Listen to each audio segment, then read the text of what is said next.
Hello and welcome to another preseason podcast from the NRL SuperCoach Hub. I'm Scoop and I'm here with Mr. Charity tonight. How are you going, Mr. Charity? I'm happy after an Eels win, that's for sure. I was prepared to be very upset for this podcast, but happy they got the job done. Yeah, they're the type of games we want them to win. They win the hard ones, lose the easy ones, so we'll see how it goes. But yeah, lots to get through this weekend, and we're nearly done. Trials are finished. We just have a couple days left. It's so close now. It's so good. All right, so we might kick off to start with a little bit of news around the grounds and some injury stuff.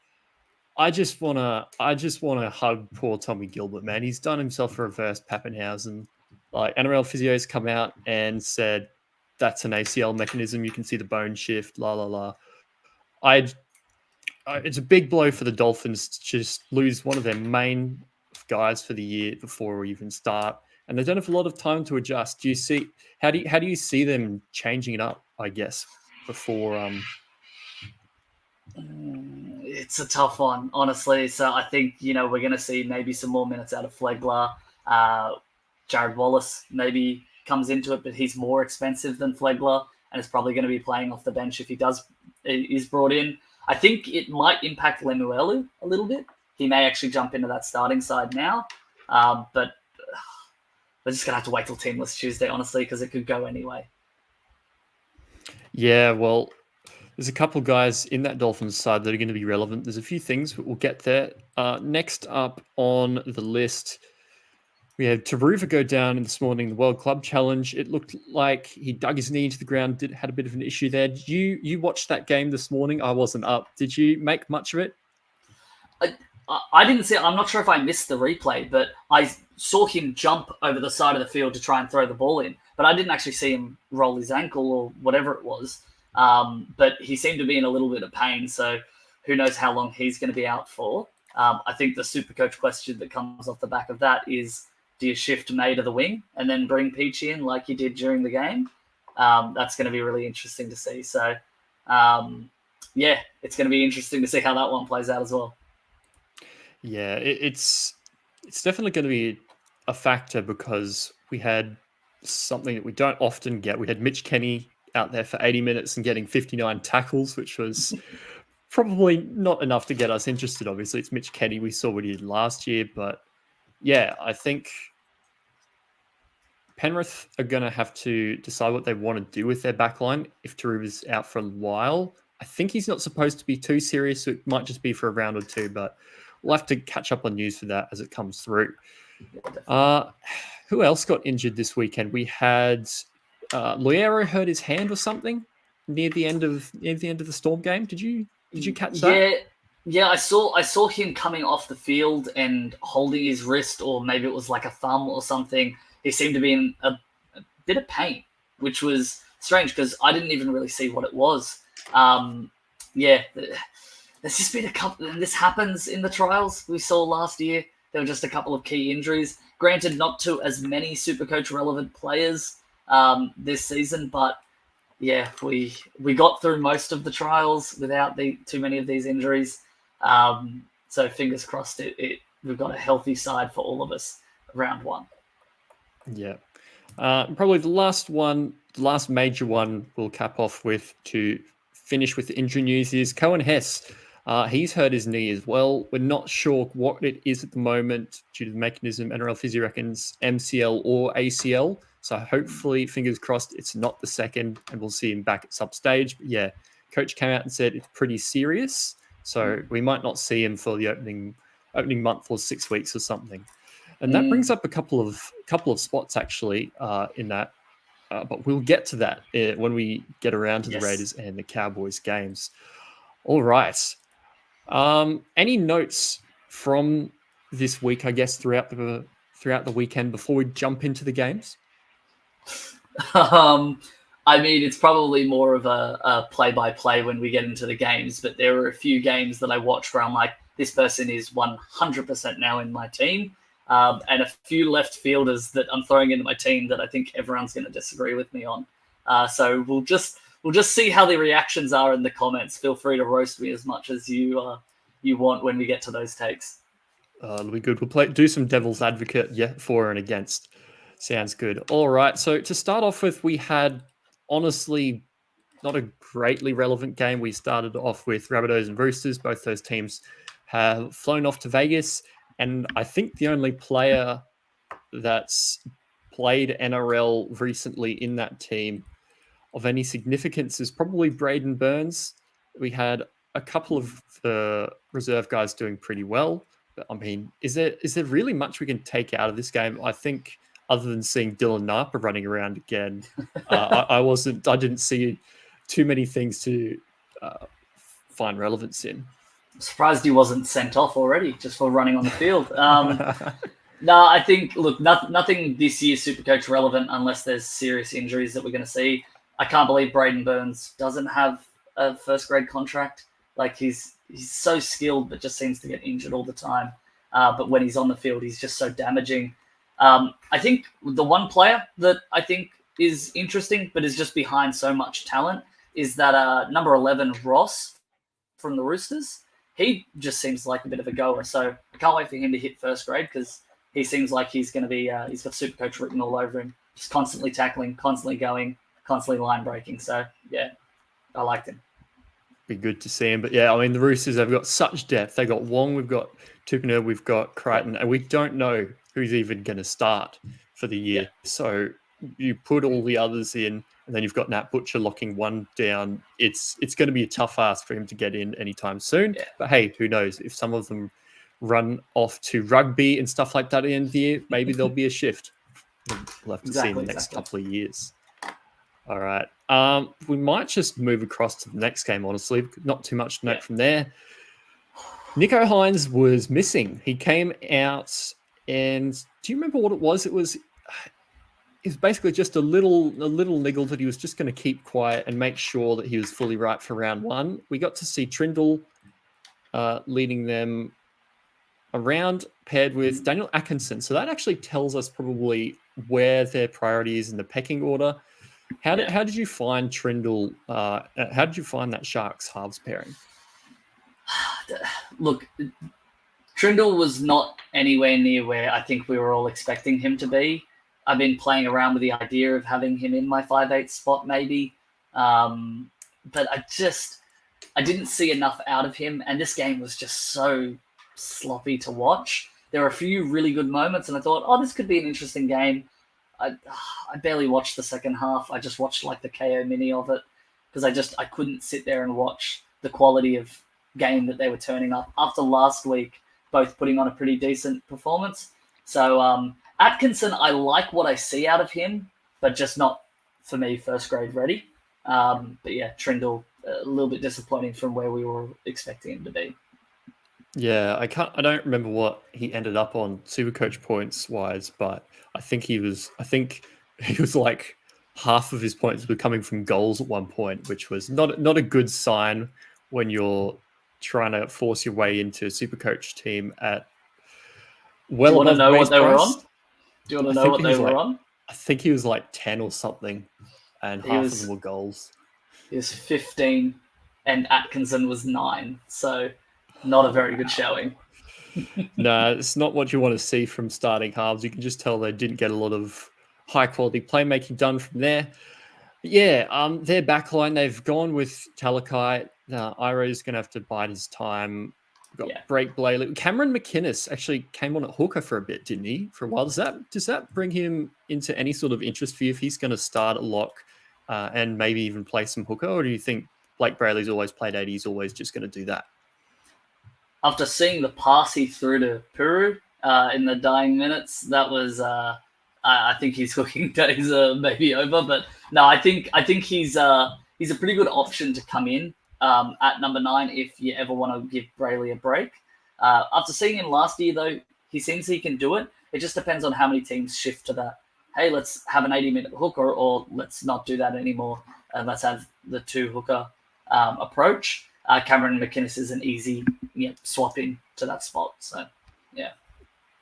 Yeah, long term, I suppose they'd probably want to go to Jaden Burrell, but like he's the story of the can't get in. He's like Jack Howarth, but on a lower contract. You always hear him, but he's never there.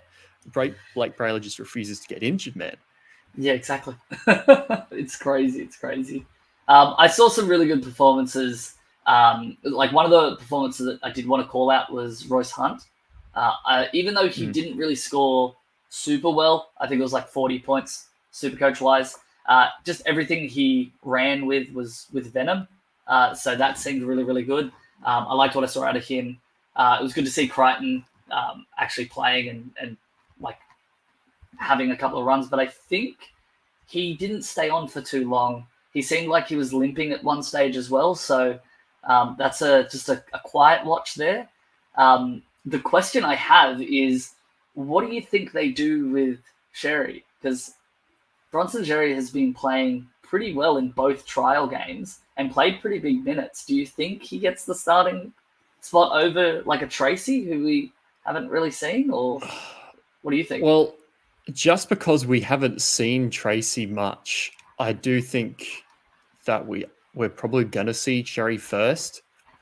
I wasn't majorly impressed with Blake Taft's performance, so in all honesty, we could end up with Crichton moving there, and having Xerri and Kiraz centers or something like that, because Blake Wilson's a good winger. Yeah. It's really hard to push somebody out of this back line because they've got a lot of utilities, but they've also got a fair few quality players they've recruited there. So really, it's up in the air as to who's named it in round one. Yeah, exactly. I think the big talking point off the back of this, though, is do you want to lock King into your team in front row forward? He just seems to be the solid player that is constantly playing in that front row forward position for the Dogs and constantly scoring a really good base score. Like, do you want to put him in? I want to, but I can't seem to make it fit in my team. But what about yourself, Scoot? I'm more inclined to do it, honestly, after the changes that we saw with Salmon coming into the mix. Like Curran, if he was 13, I would have expected to play probably bigger minutes than Salmon. But like Max King's probably going to be the leader of this pack now, right? I mean, he was already there, but like if you had Curran at 13 for 55 minutes or 60 minutes or something, you would have a couple of players that I think Max King has to really hold this team up now, with a couple of guys coming on for shorter stints. So I currently do have him in my team. Yeah, well, the emergence of some other guys and a few injuries, there's probably another two players you could very easily slot into your front row forward one position at mid price, and it'd still be really good. Yeah, exactly. And then the only other thing I wanted to mention was second week in a row that Eli Clark, the young centre, has impressed me. I would love for the Eels to maybe snap him up as a young up and coming centre to help fill out that back line that we have. He just seems to have so much ticker about him that could potentially beat someone to that centre position if there are any injuries to go down. But yeah, it just seems like it's going to be really hard to break into that team. But it was really impressive. I really liked what I saw. Yeah, there's a couple of centres floating around like that. And I mean, eventually they have to get NRL contracts somewhere if they're banging down the door hard enough. I'm surprised Iro hasn't moved, to be honest, because he's just been pushing the door down for so long. Tass has probably given himself some more time with Campbell Graham going down for a good chunk of this year. Yeah, we'll have to keep an eye on him because he looks like a good bloke. Yeah, exactly. All right. So who have you locked into your team from this Bulldogs side? There's been a few changes. Have you put like a Hutchinson in your squad anywhere in the centre wing? If you're looking at Salmon, where are you at with the Bulldogs? How many do you have in your side at the moment? I've got three or two. I've changed it so many times this week that I can't keep track of it. I did have Salmon and Hutchinson, but I got rid of Hutchinson, just have Salmon, and then obviously Sam Hughes, and playing around with the idea of Max King. So those are some the 3 or 4 players that I'm playing around with. Yeah, I currently have 5 and I don't like it because that just feels like it can go wrong too easily. I've got King, Hughes, Kiraz, Hutchison, Salmon, and odds are one of them's going to go out because one of them's not going to get named or in the right spot or something like that. But yeah, I think there is a lot of value if you can hit it on the money with this Bulldogs team. It's just how does it line up in round one? It's probably going to be the main determining factor. Yeah, I have a rule not to have more than 3 players from the same team in my SuperCoach team, which I've just looked at my team and I'm breaking that rule. So, yeah, it's fun. Yeah, towards the back end of the year, I can see loading up on certain teams is good. But yeah, Yeah. if you're projecting a team to do a certain thing and it's not really nailed down, it is risky. And for that reason, I'm probably going to look to take one of those dogs out of my team at the moment. Yeah, definitely. All right. And with some of the other hookers kind of not giving fantastic performances, does Blake Brayley come into your hooker calculations at all now? So you're going to ask me about Reed Marnie. Look, Blake Brayley pops up there. I think around that price range, though, you're going to be looking at like a Wade Egan or a Coruscant around that price. Blake Brayley was really good to me last year, so I could show some loyalty to the players in my team from last year to bring him back in. But I don't know. I feel like he's probably not going to score as much. And I think with the way that the game is changing, he's probably going to have moments where he will lose minutes, which will result in a loss of points. I can see why someone would do it, and I'm not going to say you shouldn't do that. You should do something else instead, but it's not for me. Yeah. I agree. Like, he's probably priced where he's going to score. He's going to be solid, but if you're going to get somebody who's priced where they're going to score, pay up. Get somebody who's going to get you 50, 60. Exactly. 70 type of points. So, yeah, for me, that's probably all from the Sharks and Bulldogs game. Move on to the next one. Yeah, let's do it. All right. We had the Storm and the Knights. A few things from this game, actually. And honestly, one of the big ones is Pappenhausen did not kick again, and they used 3 other guys when they were taking conversions. They used Meany, they used Peasant, they used Trey Stewart. So I reckon, do you think that the start with Pappenhausen narrative is really, really teetering here? The thing is it's Pappy, right? Yeah. You can't rule out a 600k Pappy. You can't rule out saying that the conversation of starting with him is dead, but definitely not having goal kicking makes it so that, your Pongers, your Drinkwaters, your Turbos, even your Trills, they all just seem more of a SuperCoach relevant pick. So yeah, for me, it's over, but I can understand why other people would have him as well. Yeah, it's also just money, I guess, because he's 300k cheaper than a lot of those top guys, and there's a lot of really strapped for cash areas in the team at the moment. If he fixes that up really well, potentially that's a good option. But yeah, with that really tough start, with that early buy, and now not kicking goals by the look of it, at least to start off the year, it's probably put me off to the point where I'll just pick him up when the draw opens up, and then we'll see how it goes from there. Yeah, exactly. I think for me, it was really good to see Pezzett bounce back from, because I rate Pezzett. I think he's a really, really good young half. But his performance in last week's trials was pretty lackluster. Still impressive, but this week he performed a lot better than I think what we were expecting out of Pezzett. Hughes played a really great game as well. Grant was just Grant. It's really making me consider, how do I find a way to pay up for Grant, but not for me, especially with the start of the season. But who knows? I think Grant's going to burn me again this year, so I'm just preparing myself for it. Any other Storm players stand out for you? I will touch on Grant there before I go on. I think that with some of the other hooker options disappointing a little bit, us getting no clear on the Eels hooker situation. If we do have all this uncertainty going on and poor rolls, we could end up trading a lot then. Maybe it isn't the worst idea just to lock Grant in, because, I mean, we've seen what he does with Pappenhausen in the past. It could be really, really tough to get to him if we don't have somebody like Jeremy Marshall-King in our team that we can upgrade to him if it goes wrong. For me, Trent Loiero was good before he hurt himself, but I suppose we need to talk about Kane Bradley. Like, I haven't seen enough from Liero and the Howarth and Chan and stuff this preseason to really say for sure that they actually get the spot now. Maybe we actually do get Kane Bradley for a couple of weeks. How good would that be?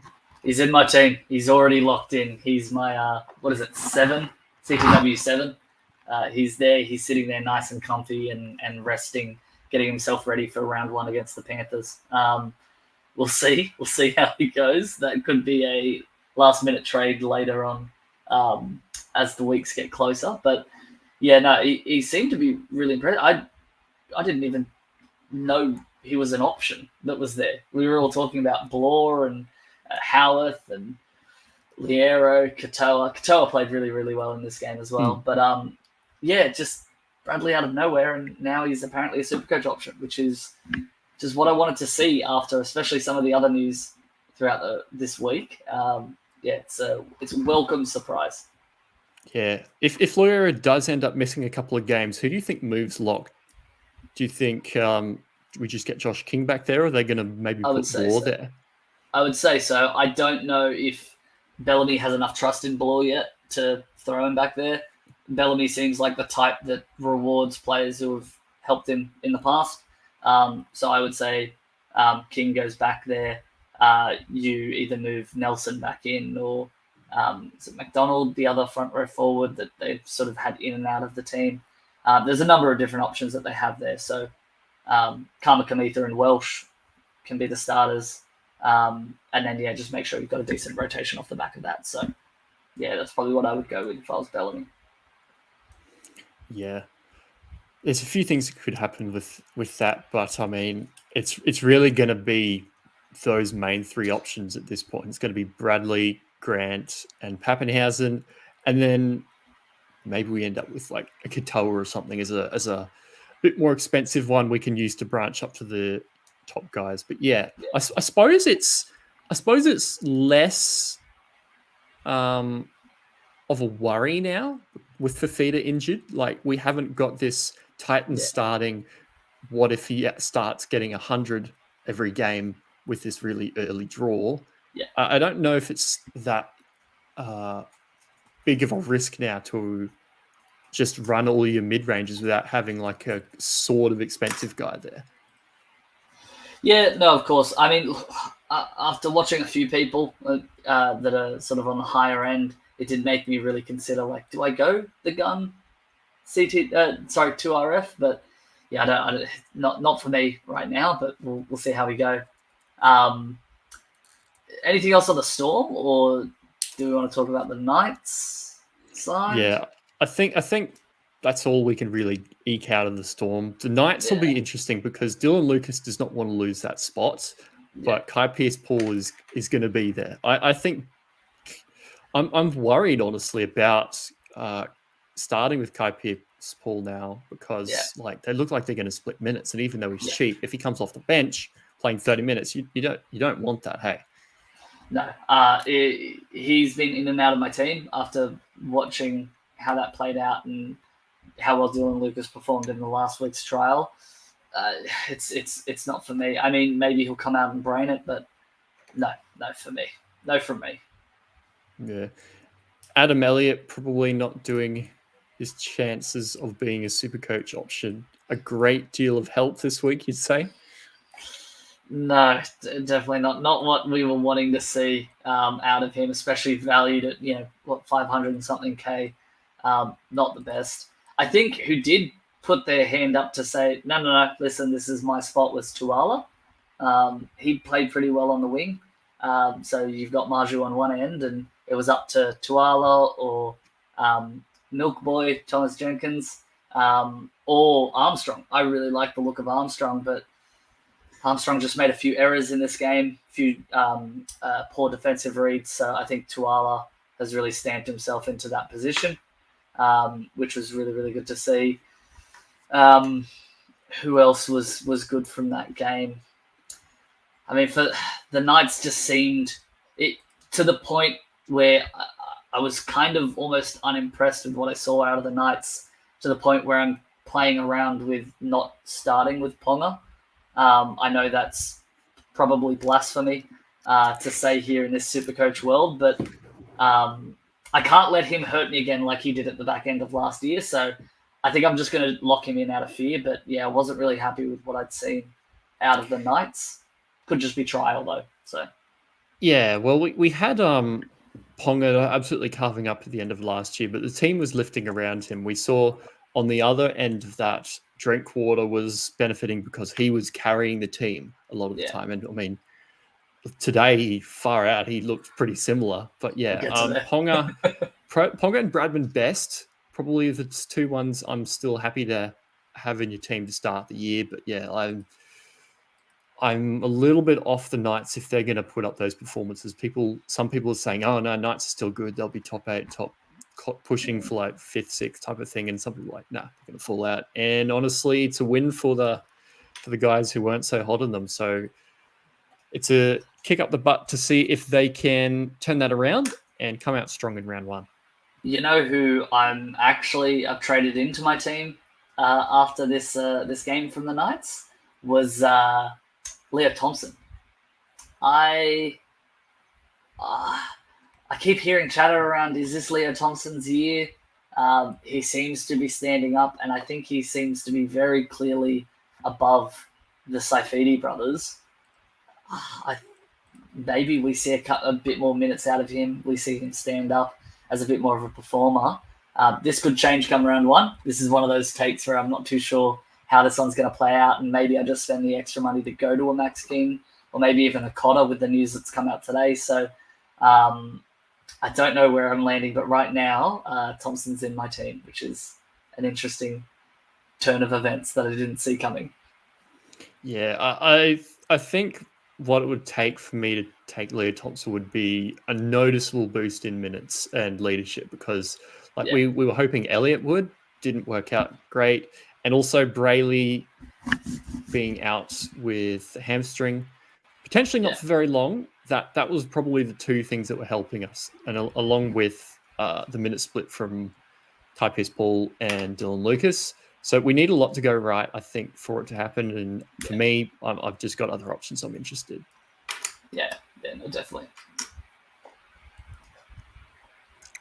Who do you think there's a chance that Tyson Gamble loses the 5'8" spot in round 1?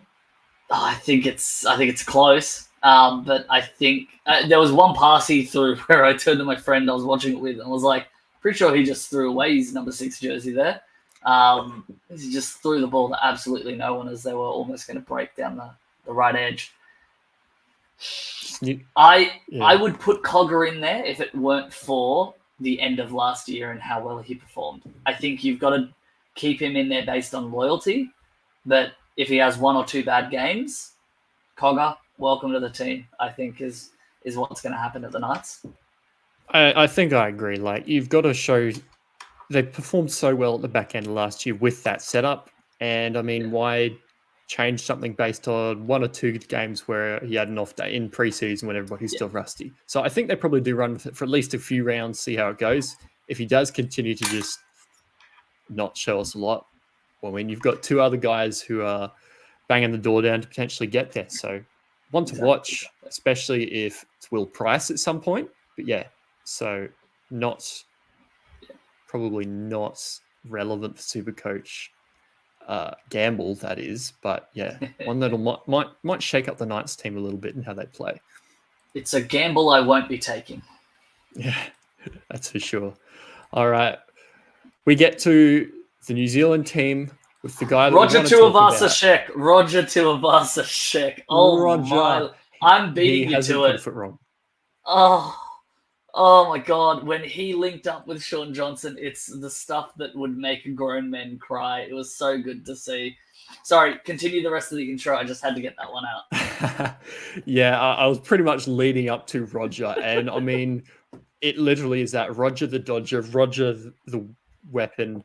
You've run out of names for him pretty much. Like, he's just one of these guys that the Warriors have in their team over the years as an absolute legend. And I mean, he hasn't missed a beat, has he? He's pretty much been their best guy this preseason. And honestly, even though he's at a little bit of a more expensive price tag than you'd like after a couple of years out of the game, if he plays like that, he's gonna be really good for you. Hey, Yeah, and I mean, looking at how well he performed in the back half of that game, Tuapiki is a great player, but it really made the argument to say, why don't we just throw Roger back there? If Roger is starting at fullback for the next 3 to 4 weeks while Chance is out, Scoop, is he in your team? oh, if he appears in round 1, I'd say you just come straight in. Like, it wouldn't take much for him to get the fullback duel, but like I don't know if he will. Webster said he wants Tuapiki there, and I mean Roger in the centres. But I mean, if we see it opposite in round 1, yeah, I'll take him for sure. Yeah, he just looks so good there, and like the fact that he's playing centre and we hadn't really seen him roaming, then he moves to fullback and starts popping up on either side, setting up tries, just damaging ball running. Like, it's just, I love Chance and I want him to be the fullback, but Jesus, it was appealing. It was so good to see him there. He's locked into my team. Welcome to my team. Yeah. What was he on at half time? Do you remember what he was on at half time? Because he moved to fullback after that. I can't recall the number. Yeah, no. He did all right though. So like, it's definitely in the conversation. It's just somebody that we know has a play style that lends itself to SuperCoach. And honestly, if I had the money and I didn't have to rip stuff out, I would put him in my team straight away. As it stands, I'm probably going to wait until I have certainty with TLT coming. But yeah, he's one that's right up the top of that black book to bring straight in. Yeah, exactly. There are a few other players that stood out to me in this game. Metcalf, would you say that Metcalf has locked down that 5'8" role? Or do you think Tamare or Chanel Harris-Tavita are still in the mix? Like, where do you sort of sit with that? I think Webster was saying all three of them are going to get a chance. But, I mean, Metcalf had it for the last half of last year, and I don't think there's any reason he's going to lose it. So I'm pretty sure they'll go with Metcalf for round 1, with Roger in the centres and Sean Johnson at halfback, and it's going to be fun times. There's a couple of really tough games to start, but if they can knock over one or two of those big guys early on, we could be in for another really good Warriors year. Yeah, I was a bit worried about the decline, but after seeing that trial game, I was really, really impressed with what I saw. Granted, it is against the Dolphins, which, even though we've got high hopes for them this season, they finished in the bottom 4 or bottom 5 last year, so they're not sort of that level. It'll be interesting to see how they come up against one of these top level NRL sides. But yeah, from what we saw and what they played in front of them, Metcalf was really, really impressive. The whole back line for the Warriors, I was really impressed with. But one of the ones that stands out to me when you sort of look at the post-game stats, Mitch Barnett scored 83 SuperCoach points. Yeah, it's an interesting one, hey, because I mean, traditionally he's done pretty well second row instead of prop, but I mean, that's because he's been goal kicking as well, right? Yeah, I mean, it's a different setup as well. So I mean, to start last year, they were calling AFB and Barnett the Bash Brothers, and then Barnett was whisked off for half of the year with injuries. So we could see the return of that and relevance. But I mean, I don't know if he's going to get crazy minutes. Like, they've got a lot of really big minute players. AFB takes a ton. Tohu Harris takes a ton. They're going to have Jackson Ford probably playing 80. Capewell can play 80. I don't expect him to. They've got New Corey, who's on a lot of money, and he's on the bench. I don't see him being in my plans, but he's one that I'll keep an eye on. I mean, listen, if he's scoring 80s each week, welcome to the team, Mitch Barnett. But I don't think we're going to see 80s out of him every week. But it was definitely, looking back at the game and looking at the scores, that was one that surprised me. And as you mentioned, like Niokore, he scored like 71. So, some really high SuperCoach scoring from this Warriors team, which is what we always want to see. But yeah, we'll see how they play when we come up against a tougher team. Yeah, another interesting thing to note: Ali Leatawa, another try. it's good signs for him coming into the future. But yeah, I mean, Rockaberry also scored, and Rockaberry was there last year, so I don't know if we'll see him at this point. Yeah, I mean, we all want it the whole game. The whole game I was talking with my friend, just saying, now we want Rockaberry to not play well. We want Rockaberry to maybe even get like a suspension or something, so that it just brings I can't say his name, Leitella. Like, no, I'm not going to embarrass myself anymore. But bringing him into the team, that's what all our super coaches wanted. But yeah, Rockaberry played a really, really good game, so I was really impressed. Yeah. I suppose for starting round one of the only other guys that can challenge Payne Haas in the front row forward position is Adam Fanua-Blake. But for me, he's just somebody that, at his price, needing those tries, given that he is a bit of a try scorer, I'm probably happier to let him go through and drop a bit before I pick him up. Yeah, I think after seeing how many tries he scored, I don't think we're going to see it again. Maybe, who knows? But yeah, I don't think we're going to see it again. It's going to. I think we're going to see a loss in money, and like you said, you could potentially pick him up after he's lost some money. Same thing with maybe even Tohu Harris. But yeah, no, not for me. Not for me. I think the one off. Also, go. Yeah, how many minutes do you see for Tohu Harris this year? Surely on half busted knees, he can't play 80 this year, right? Probably 60. He was one that I avoided because I'm like, he's only playing 80 because of injuries. So I avoided bringing him into my team. And then they just kept getting one injury that meant that he was constantly playing 80. And all of the people that I was telling, like, no, don't. I know he's scoring high now, but next week when this person comes back, he's not going to be playing. And then there was an injury mid-game, so he had to play the 80 minutes. And just constantly embarrassing me in my SuperCoach advice. So, but yeah, no, I think 60 is where he should be. He's only playing 80 because he has to.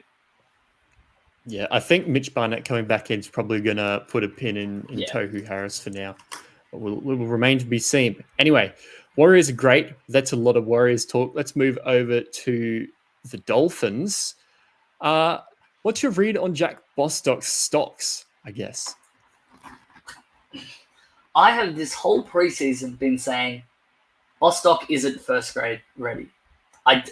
They're just high on him because it's local junior. They want to help build out those kind of people. He's got some talent, definitely, but he has poor defensive reads.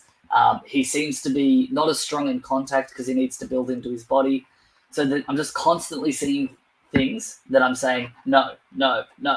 And then he just manages to score a try in each game. He manages to score pretty decently from a SuperCoach perspective, and he's cheap in an area that we're struggling to find cheapies. Not for me, mainly because I'm kind of almost out of stubbornness, sticking to my guns on my reads on him. But just every time he plays, it's just, again, maybe we need him in our team. Yeah, I think that last bit there is the key, really. We might need him in our team. There's a few, we might be rescued by a few guys like Burbo and Kane Bradley and Jamin Salmon and Drew Hutchison. But if some of them fall through, we might not have a lot left. So even though he needed 2 tries to get to a 46 and a 42 or something this preseason, that might have to be enough. If with that early draw, there's a good chance he could keep on scoring. Yeah, exactly. Yeah. The backline's changed, obviously, since last year with the addition of Farnworth and stuff like that. New potentially playing in centers and things like that, or at Avarillo. Who would you be looking to start with from this backline? Would you be looking anybody in addition to Bostock potentially? No, I can't. After seeing how much it's chopped and changed, the players that I don't think should be getting a shot are getting a shot. Then we're seeing players that we're pretty high on, like an Avarillo, not performing to the level that we know that he can. There's just too much inconsistency there. to bring someone into a position where we already have a lot of inconsistencies with, Chevy Stewart and Ethan Strange being options that are maybe no longer an option now, with Kane Bradley, but we don't know whether or not he's going to be playing. We were playing Iro in hopes that he would get that starting spot. Now with just all the limited options and the what's the word for it? The difficulty of being able to predict how many rounds they're going to play. It's too much of a risk for me to take of taking anyone from that back line other than like a Herbie Farnworth or an Azarko, but I'm not spending that much coin on those players. So yeah, it's not for me. It's tough, but yeah. No. Yeah, I think you either have to pick one of those big guys or not. Like if Karaz doesn't come through, you could pick one potentially, somebody like that. It could be a scenario. But yeah, moving on to hooker position, I think Jeremy Marshall King's stocks aren't looking the hottest right now. What did he score? It was like 30 or something. It wasn't great. I don't think he played that many minutes though. It was 26 he scored, SuperCoach wise. I'm high on Jeremy Marshall King, but after seeing how many minutes he played, granted, albeit a trial, I'm still a bit iffy. I've actually traded down from Jeremy Marshall King after having him in my team very early on and keeping him for a large portion of it. Not for me, but I still think there's really good upside in him. Yeah. As you said, it is a trial. Who would you need to see on the bench to fully avoid him or be confident the other way that he'll play 80 minutes? If I saw Graham on the bench, Harrison Graham, I would probably say, it looks like he's going to get there. But if we see like a Nicarima on the bench as that utility 14, maybe. He came in last year to play in that hooker position, either to give Jeremy Marshall King a spell or when he was injured. So, I mean, if Nicarima's in there, it means that he's probably only getting a 10-minute spell. If Harrison Graham's in there, it could be anywhere upwards of, 30 minutes. So I doubt they'll do that, but it's just an option and one that I don't want to play around with. Yeah, that's pretty fair. Anything else? I guess we got to just mention it because it's great. Big Val Tavare comes through with another try. But he's done his job in preseason. He's got fit. It's good to see. He's damaging. It's just because of such a impactful last season. He's just gone up in price and not at a level where it could be something that I could invest in, especially as a player coming off the bench. But geez, he looks good when he's playing. It's great fun. I suppose we have to talk about the inevitable now. Unfortunately, it looks like Tommy Gilbert's done his ACL. NRL physios had a look at the mechanism, and you can see the bone shift forwards, and he's never seen that before without basically severe damage to the anterior ligament. So now I suppose we've got to restructure this pack a little bit. Are they going to change some things up, or are they going to slot some guys in and keep the rest of their minutes consistent? Because, I mean, for me, I see this pushing Flegler into a bigger minute role now, potentially that 55-minute leadership role that Gilbert was sort of doing, and brings him right into contention. Do you think that's a reasonable assumption?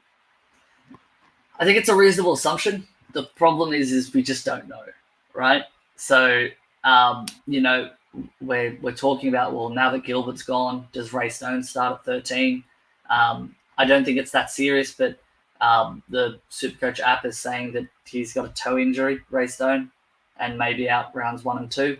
So, we don't know what's going to happen there. Granted, the extra week to recover is beneficial, and Ray Stone is a tough son of a gun. So, we could see him in there.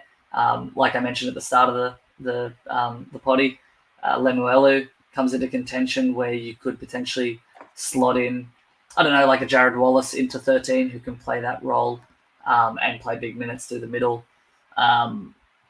There's a couple of different options there, so I don't know what we're going to see. Yeah, I can't sit here and say definitely this is what I would do with that, because I don't know what I would do with this position. There's just too many options, but nothing that's like a perfect fit. Yeah, like, because you've got your Max King that's a little more expensive. You've got your Cotter who's similar price. You've got your Flegler who's a bit cheaper, and then you've got like your Totola who's a little bit cheaper again, and got some potential for some solid upside. So really, there's a lot of ways you can go about this whole position. It just makes brings Flegler into the mix, but like, do you take him or not? It's a tougher one. Me personally, no. I started with Flegler when I first did the 2024 team picker. But yeah, no, I'm staying away from Flegler. I feel like he's maybe going to be a trap this season. This injury does make it a little bit more relevant, but I'm still steering clear of it. Yeah. Any other things you picked up from the Dolphins side, or it's enough? Dolphins and Warriors are great. I think the thing worth maybe mentioning is seeing Cody Nicarima start at 6, and then Isaiah Katoa coming on after that.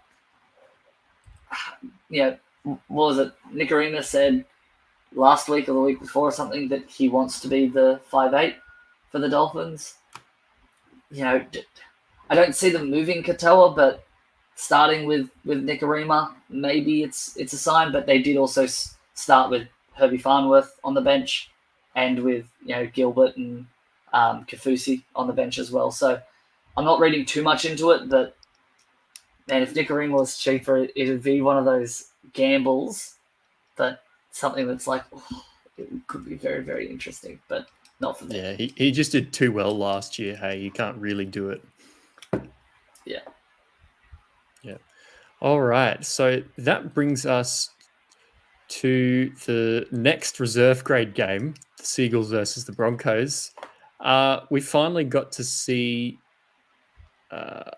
Brad Parker on the edge, and he immediately scored a try. How good was that?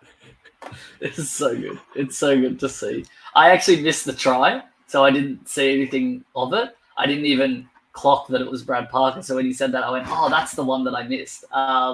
But good to see. He's a unit that's always just had this sort of like sleeper build about him. So really good to see him playing in that forward pack and performing really well. I think the interesting news to take from this, though, which is upsetting for me because I really wanted to see this year, but Gordon Chen-Kong-Tong, seeing him there means he's not in Vegas, which means we're not starting the season with Gordon.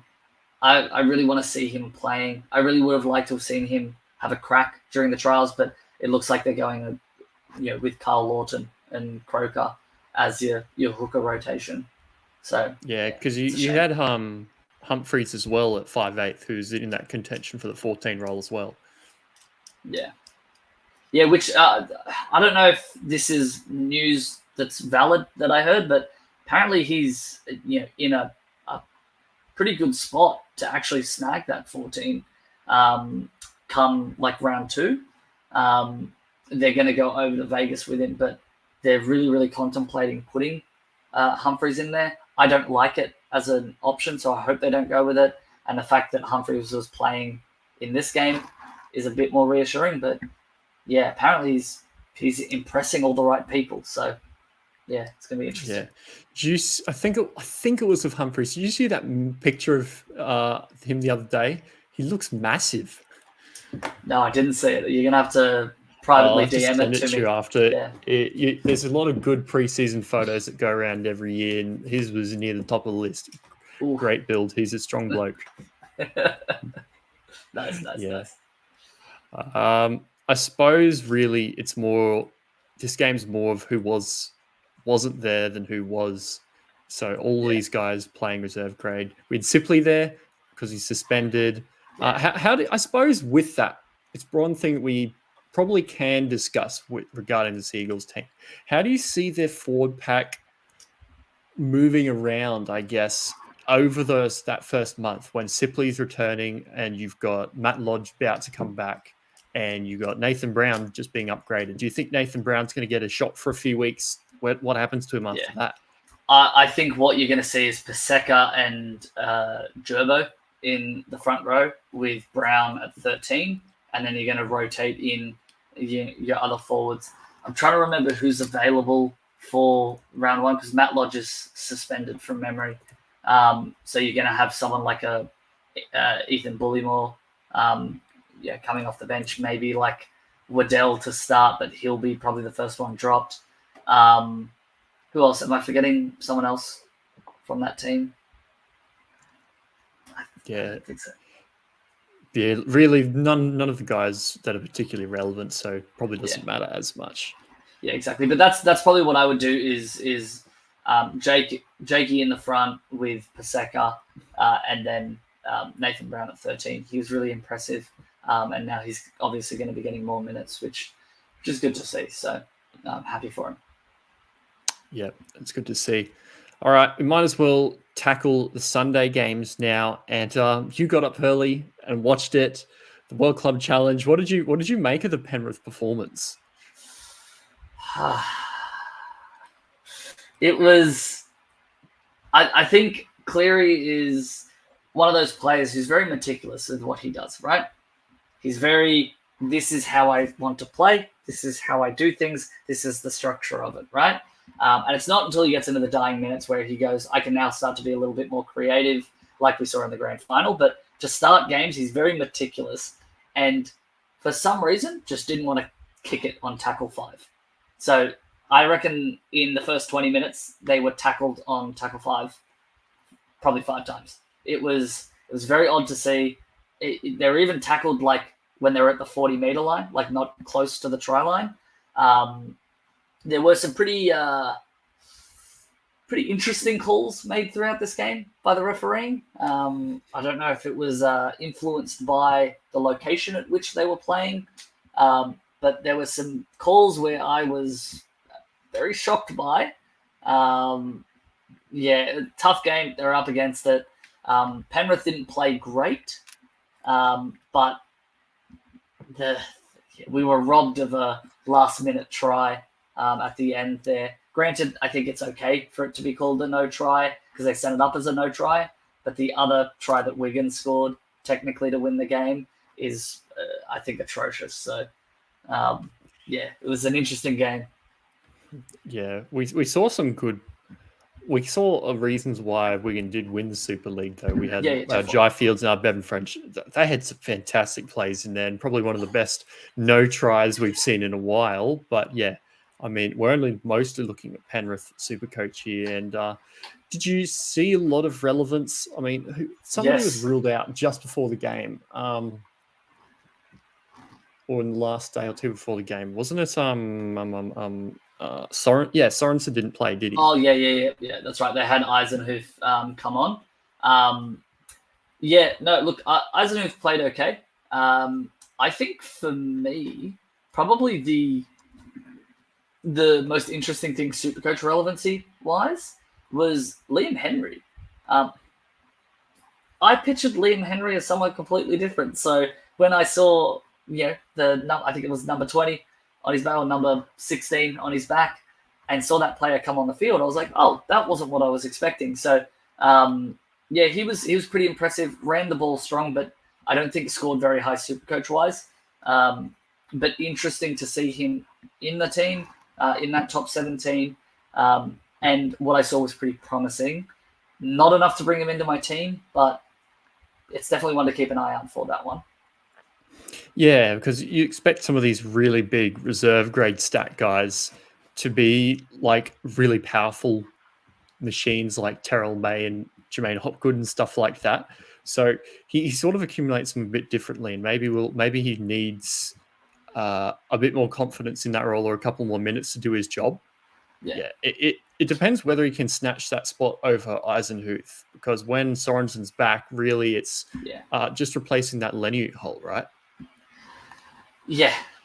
And who would you rather have, Eisenhuth or Henry? Eisenhuth is reliable, but I think Henry offers more upside long term. Just depends what Cleary wants to do. Yeah, I think. Yeah, you go.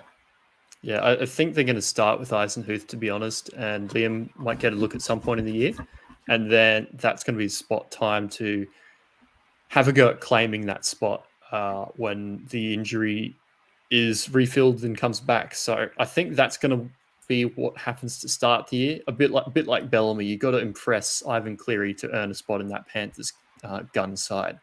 Yeah, exactly.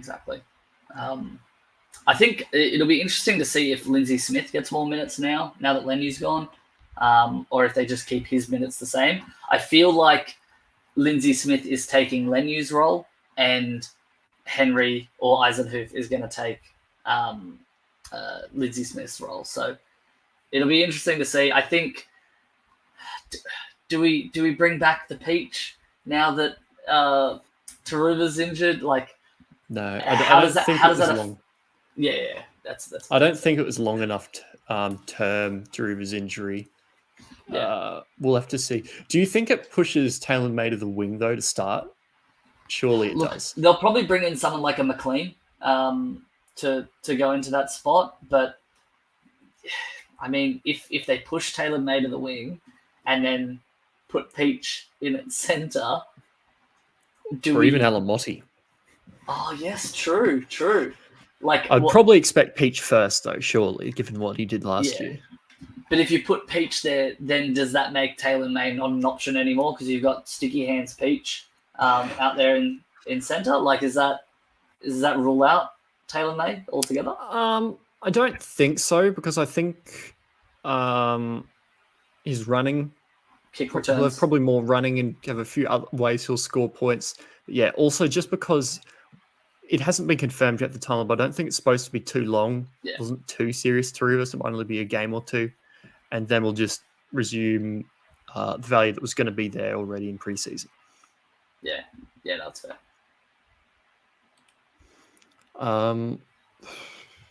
I didn't get up early to watch this. Is there anything else that caught your eye before we move on to the other Sunday games? Not really. I mean, Cleary's looks good, but I don't know. I'm just worried he's going to come back now angry and take it out on the Storm and hand them their first round one loss in 21 years or something. Yeah, maybe. Yeah, it's always so close to being broken, and it never is. Like the Eels took them to Golden Point, didn't happen. But I mean, it's the Panthers. It's going to be a tough slog. Yeah, it's going to be really tough. But I mean, maybe it's the traveling back, having a tough loss there.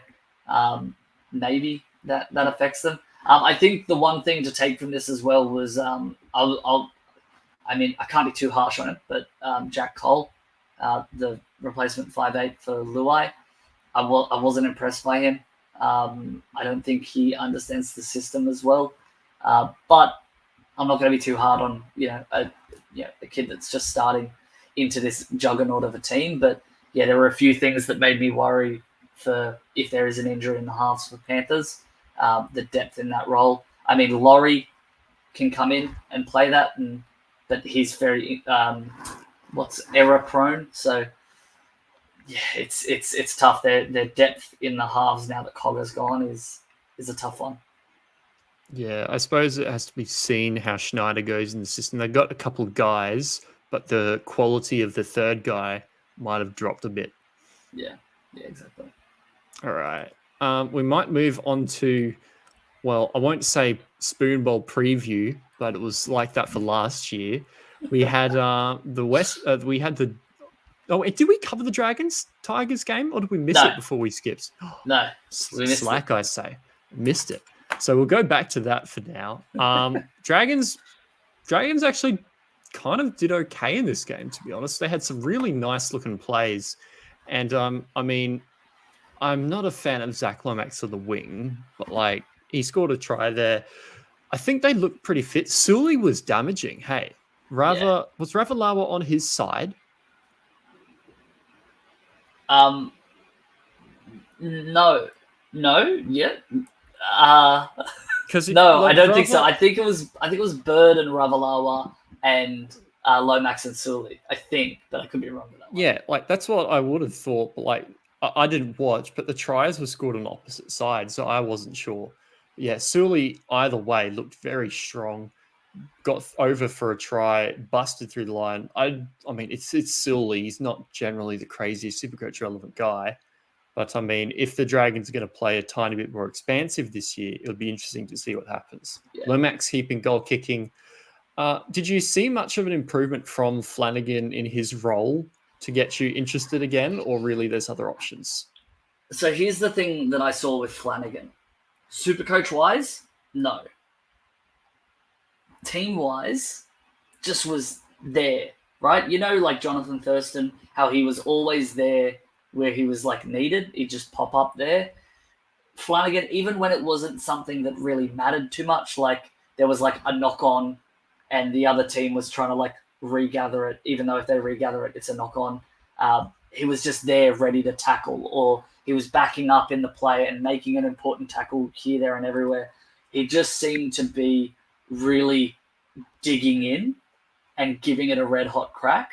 I think he's going to be a really important. I mean, he's already a really important signing for him now that Amon's gone and Sullivan's gone.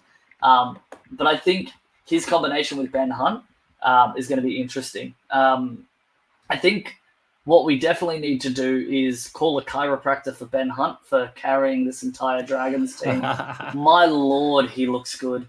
Like, it's just, I remember sitting there watching him, I think in the halftime sheds, talking to the team and like telling the team what to do. I was like, he just, even though he's like fired up, he just looks like a defeated man for just constantly being the only one putting in effort. He's like kicking the ball and then the only one chasing. Like, it's just, it's frustrating. We did see a better performance out of the Dragons, which is good to see. But yeah, just Ben Hunt is just another level above, and it just he's that same player of like when you were at uni and you were the only one that did the group assignment, and then you rock up and everyone everyone gets equal points for it, and you're sitting there going, "I put in all of the effort." That's what it feels like whenever there's a Dragons win. Is Sloan will get props or Sully will get props or whatever, and it's really just off the back of this one person, Ben Hunt, doing all the work. But yeah, no, he was really impressive, and his combination with Flanagan is looking really good. Yeah, I think that try pretty much summed it up. He kicked it. He wanted it. He ripped it out. He's like, I want this to, I want us to do good. I want the group assignment to get A's and B's. But when everybody gets a C and he's done hours and hours, and everybody's like, wow, I passed. That's great. You really have to, that's why he potentially wanted to leave. But he's there now for this year. And yeah, I think there were promising signs this trial. But I mean, I'm not looking at too many Dragons players for my team at this stage. Do you have any Dragons in your time and your side at the moment? I did have Flanagan, but I recently traded him to Weeks with the Raiders news. I did have someone else as well, but they're also gone. Oh no, sorry, no. This is my contentious call, the one that I think people are going to roast me for. Oh, yeah. I've got Little in my team. I have constantly traded Jeremy Marshall-King for Little to free up cash and then traded back constantly throughout this whole season. Seeing how good Little was playing with tackle breaks, with line break assists, he's just got so much ticker about him that I love. And I think he's just one of those players that is just going to score me, at worst, maybe a 35 or a 40, but then every now and again can score 100 or score an 80. Just every now and again, just have one of these like outstanding games. It will depend on how much we see of Mulhausen, but I didn't see enough out of him in this trial match that makes me think he's going to be as relevant. There'll maybe be someone that will just help give him a spell over that 80 minutes, but we know that Little can play 80 minutes as well. So I've got him in for now. I understand some people are probably going to roast me for that one. But I just love what I see. My gut has been telling me to go with him, but my brain has been saying, no, it's stupid. Trade him out. After seeing that game, he passed the eye test for me and he's in. Yeah, I would be... I guess we have to get to a point of the season where if the other options fall over, like if Brad Arthur doesn't go the 80-minute hooker, Brayley's dealing with hammy issues and stuff like that there might be like a Little floating around. But yeah, didn't he have ice on his hammy after Yeah, the game I don't as want to well? talk about it. I don't want to talk about it. I had traded him into my team and then was watching the game, and then the camera cuts to him and he's got ice on his hamstring, and I'm like, nope, I'm selectively not paying attention to that. I've been keeping track of injury news to see if anything's popping up for him. I haven't seen anything as of yet, so if you have, please send it to me so that I can cry in the corner. But I think as well, around that price, you can probably bump up a little bit to like a Brandon Smith. The problem I have with that is if I see that he's injured or it comes out that he's injured after the Vegas or like Teamless Tuesday comes around, Yeah, then you can't, hey. who do I trade him to then? So that's where this season, that's my biggest problem with this Vegas trip. That's going to be my biggest team headache is if I do go with Little and then Little isn't named and is injured week 1 or doesn't pass a fitness test or whatever, I'm stuck with options that I can trade to and might have to do a last minute downgrade to maybe a Danny Levi or something. You know, I could really ruin my season before it even begins. So we'll see how we go there. Yeah, Little's been someone that I keep an eye on, that I've kept an eye on for a while, but like he just never seems to play 80 when we want him to consistently. So with Marshke around, I'd probably have to see no Marshke on the Marshke, not bench. Mulhausen, sorry. Oh yeah, either of those two guys, if they're on the bench, no go for me. But I mean, it bears watching, I guess, because 80-minute Little would be good. Yeah. Tigers side, I was hoping for more, to be honest. Like the Dragons beat them by 16 points. I wasn't really expecting this result. What did you make of their rotations? Because we didn't have Bateman again, and now we've got to make this decision of whether we want to take Seyfarth sight unseen through that bye. Is that too big of a risk now, or are you still going to take it? No, I traded Seyfarth out. Granted, I didn't think he played as bad as I heard everyone else talking about. Like, I didn't think it was too crazy, but definitely something to be concerned about moving forward. Like rotation-wise, there was some good play. Like we actually got some pretty decent scores out of the benchies. Pole scored really, really well. Scored a try. We had Galvin come on, which was very, very interesting. I flirted with the idea of throwing him into my team, but again, just too much of a risk because if you go for him over a KO weeks and then round 2 comes around and he's not named, you've just got a dud sitting on your bench that you can't trade out. You've got to try and find the cash to then upgrade to KO weeks. I never thought I'd say that. So, yeah, it's going to be very interesting to see how that sort of plays out. I'm steering clear of Tigers players. They've kind of all just made themselves too uncertain. For me, what was I going to say? Like, what if Pole happens? What if Pole goes back to lock? Then we're in trouble. So I just find it's really tough to take a Galvin or a Seyfarth at this point. That's right. I think Galvin is going to have a Liam Henry type situation where he's going to be 14 but won't get a crack at 5/8 until like a month or 2 into the season or someone gets injured, and then we might see some value there. But start the year, I don't think we're going to see him. Yeah, no, I agree. Even though he was pretty impressive, he's very unorthodox from what we're used to seeing out of a footballer, which is what I think makes him dangerous, and what I think Benji likes about him. Seeing just a very different type of player, probably reminds him a little bit of himself. But yeah, for me, I'm too worried about bringing any. I'm flirting with the idea of Coruscant, but he only scored a 30 this game, so just yeah. And if you can only score 30 against the Dragons, it's concerning. Yeah. When did he go off? Because they had 3 different kickers. They had Coruscant at the 40th minute, saves at 56, and Sullivan converting at 78. So was Coruscant off the field by the time of that second try? Listen, I've watched so much football; it's all blending together this week. I can't remember when he was off and when that changed. But I don't think it was that many minutes. So obviously, if it's 30 and 30 minutes, not too bad, especially if he's going to be playing the 60 minutes. He's going to go above what his break even is. But yeah, just not for me, I think. I think if I'm looking around that price, I actually, off the back of the games, I liked Wade Egan more than what I've seen out of Coruscant. So, but yeah. We just need him to not get injured or smack his head in the wrong place again. Yeah, we need him to not get out of bed and rub his eyes and give himself a concussion. That's what we pray for. Yeah, at this point, there's a couple of players like that floating around, and hopefully he has a good year that he can put some games together.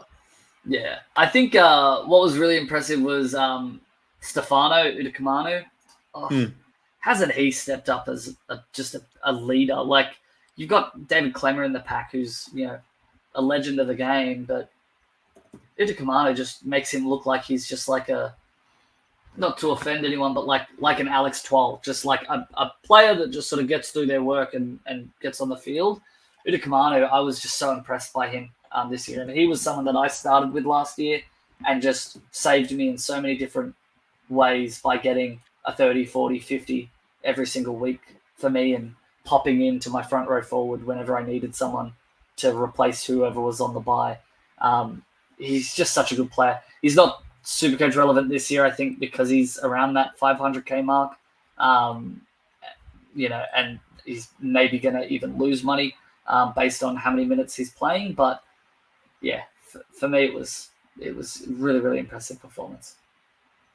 Yeah, round 1-2, it's pretty hard to take him, but yeah, one to watch, particularly, I guess, if the gap opens up, if he goes to the Blues camp or something like that. But yeah, any more from this game, or move on to some of the actual Sunday games? Yeah, let's move on to the Sunday games, which has been fun to sit down and watch and give us about 1,000 more headaches. Oh, headaches galore, man. Like, we had one headache that was being fixed, and then it went and unfixed itself very quickly by dumping someone on their head. So Ethan Strange came out and said, KO Weeks, I want that 5/8 jersey. It's mine. Give it to me. I'm going to have a really excellent performance. And then he spear tackles someone, goes to the bin, and he's probably going to miss a couple of weeks now. So does that really worry you for Weeks as well? Does that worry you that Weeks could be there for 2 weeks and then be gone? Yeah. I think, I've got Weeks in my team now, but I don't know.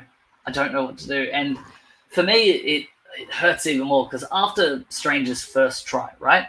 After he scored that was very early into it. He still had some impressive performances after that. And I said in our SuperCoach Hub Discord, I said in the Season Talk channel, I said, if Ethan Strange doesn't start round 1, I'll eat my hat. So it looks like I'm going to have to... You broke him. Yeah. It looks like I'm going to have to eat my hat. We'll do it on stream in the Thursday team reviews, I think. But yeah, it's such a shame. This whole preseason I've been saying, KO Weeks, I don't think he's first grade ready. I think Ethan Strange is built for first grade. He's just a footballer. Put him in the side, whether it's center or 5'8", just he needs to be in the team.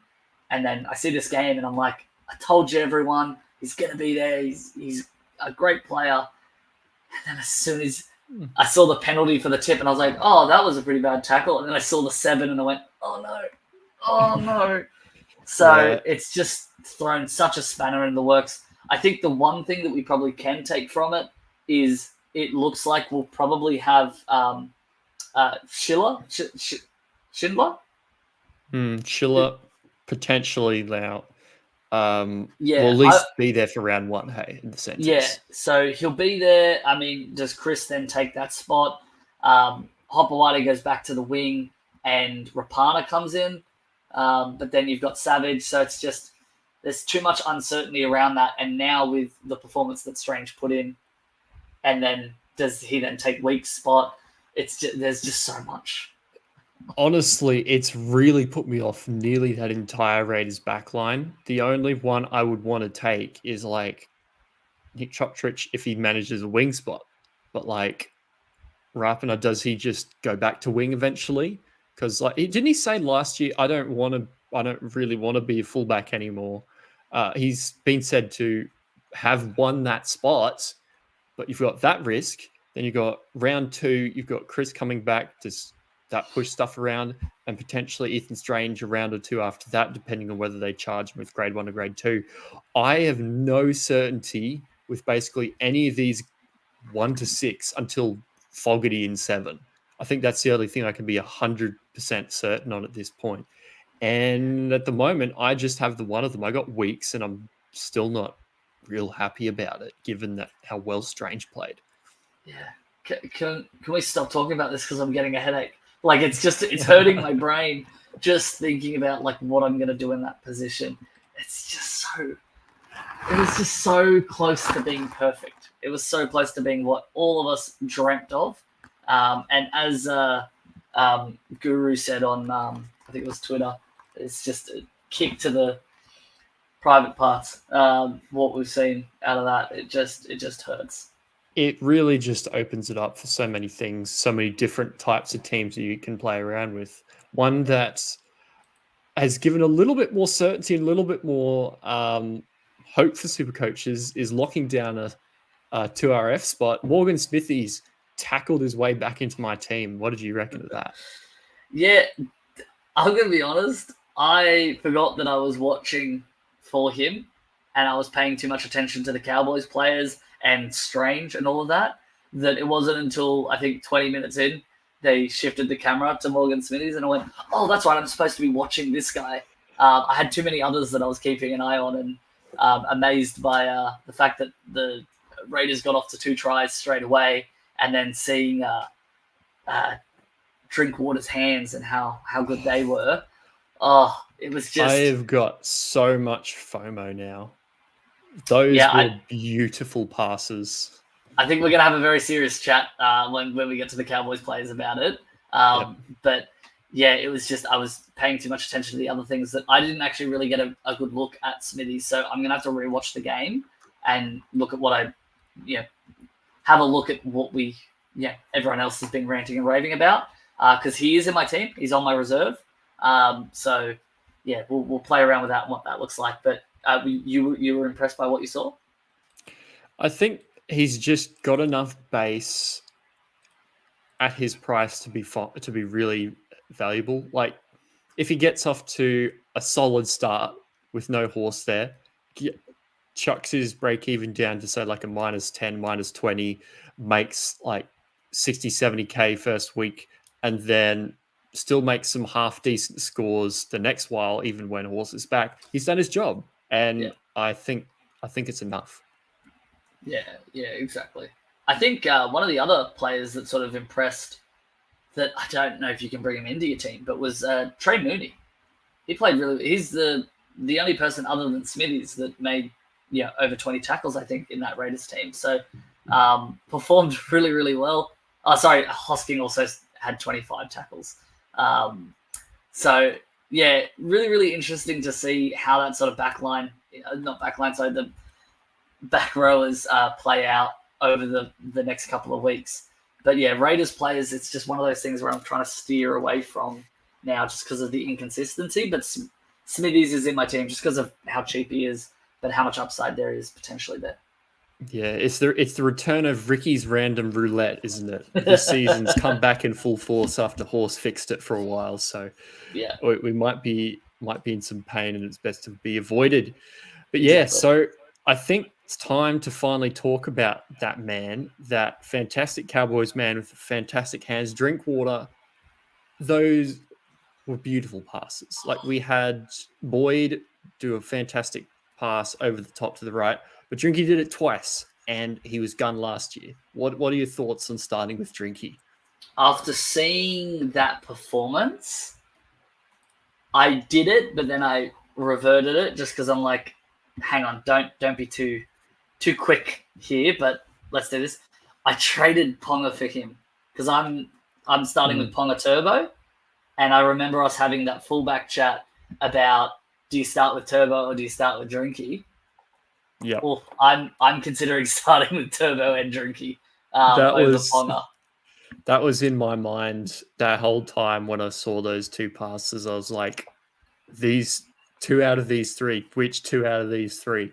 Is this guy one of those two that you want in your team now? So I think, look, the thing with Drinkwater was he started off slow last year, did silly tackle, got suspended, and then came back really good. The Cowboys were a bit clunky. They didn't look good at times, and then other times they put a bit of stuff together. I think Lukey's going to need to work into that edge for a little bit to start the year, but that means they might need to be carried by Drinky. So it could be somebody that just carries them around the park, SuperCoach wise and NRL wise. Yeah, no, definitely. I think the thing that's making it so difficult to choose from with these fullbacks is I think everyone wants to start with Turbo out of the fear of 2021 Turbo coming back. Everyone wants to start with Drinky because of just how good he looks and the fact that he's young and just keeps improving. And then everyone wants to start with KP because the fact that he's valued at 800K and at fullback averaged 109 last year. So, like, he's potentially a cash cow as the most expensive fullback. So there's just some tough choices there. I'm sticking with Ponga Turbo for now, but that could change at any minute, honestly. So we'll see how we go. I think the Knights are going to miss Dom Young, and there's one less strike back for Ponga. But I mean, does he need it? Left side is very strong. You've got Bradman Best there. You've got Marzu there, and he's going to do a lot. Yeah, no, definitely. Look, there's some really, really good options that are in this Cowboys team that a couple of people are mulling over. I think Laybut is another one of those ones that I've seen everyone throwing up, and I've just sort of dismissed it as an option. But he scored 81, so he had a try, a line break assist. He was really, really good, and I'm like, can I justify bringing him into my team? I don't know, but yeah, it's really hard. It's really hard when you don't have a lot of money floating around, locked up in these big spine positions. But yeah, he is somebody to keep an eye on. I mean, Kyle Feld had 3 tries. It's not going to happen all the time, but it's one to watch. Yeah, no, definitely. Somebody that has come into my team from this game. You don't get many more better bench impact games than what Thomas Mikelele put out today. That was game turning. Like, he came on and he made a difference. The Cowboys were behind to start with, came on, muscled over for a try. Had him. How many offloads did he end up with? It was like 3 or 4. He just kept coming, and then he topped it off with another one at the end. Surely, with Hess going down with looked like a pretty serious knee injury, he could be the guy that comes into that bench spot and plays 30 minutes, or even maybe just replaces Hess's role. He did so well. Yeah, and I mean, at 238K, one of those bottom dollar, like same price as Hughes and Henry. He's replaced Henry for me. Yeah, and honestly, I'm contemplating even replacing Hughes. I liked what I saw out of Hughes from round 1, but round 2, he didn't really get that many minutes, and it almost looks like Posa Famaselli they're wanting as the big body in that starting front row with Sutton out and all of that. So I don't know if it's especially with this injury now, does it bring that into contention? It's tempting. It's really, really tempting. I'm playing around with it now as we talk. I'm throwing him in there. He's already at 3% owned. So wow. Yeah. So I think we're going to be like, he's going to be like 13% tomorrow or 23% or something. Probably not that high. Like, he's drawn attention to himself, and he'll want that, especially from the Cowboys coach. I'm happy to put him there and see what happens for round 1 TLT. And that's how it's going to stand for me at this stage. What about Lukey? What did you think of him? I think he was handled very well by Strange early on, but as the game went on, he did a little bit better. Yeah, I think Lukey, I've contemplated whether or not I want to bring him in. He's in my team right now after what I saw. But, oh, God, it's so hard with Lukey because we haven't really seen him enough in long minutes to know whether he keeps that damaging and high averaging point per minute role that he has. he was handled really, really well in defense. Granted, as you mentioned, it freed up a little bit. I just think with Leilua going now, with the fact that Cohen Hess going down now probably means that Cotter won't be anywhere near that edge. So you're probably most likely going to have Nanai, Lukey, and do you bring in Fini Fuliaki or Griffin Neem as that help replace those two back rowers? I don't know how that plays out, but yeah, I think it definitely brings Lukey into contention of he needs to be highly considered in his SuperCoach team. Yeah, I have him in my team at the moment, and to be honest, he could end up replacing someone who we'll talk about next game, depending on how TLT shapes up. But yeah, I think I'm happy to take him because we can just see those ceiling games. It only needs like one or two of them early on, and he's almost done his job. If he gets an 80 or an 100 with a try or an assist or something like that, and some big tackle breaks in 65, 70 minutes, that's all he needs to do, and he's starting to make you money. Yeah, exactly. And especially considering they're coming up against the Dolphins first.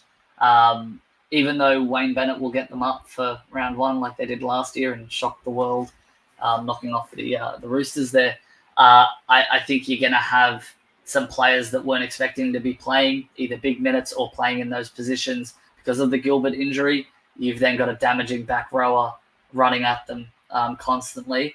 I think and actually, you know what? I'm gonna make a bold claim here. Lukey to get a double round one. There we go. You heard it here first. Let's go. There we go. Get him into your team, guys. Get on that 103 points. We'll see. Yeah. Cotter, I suppose, has to be talked about now. He's very highly owned. He's about the same price as Max King. He does have dual as well. Is it going to be really tough not to take him now?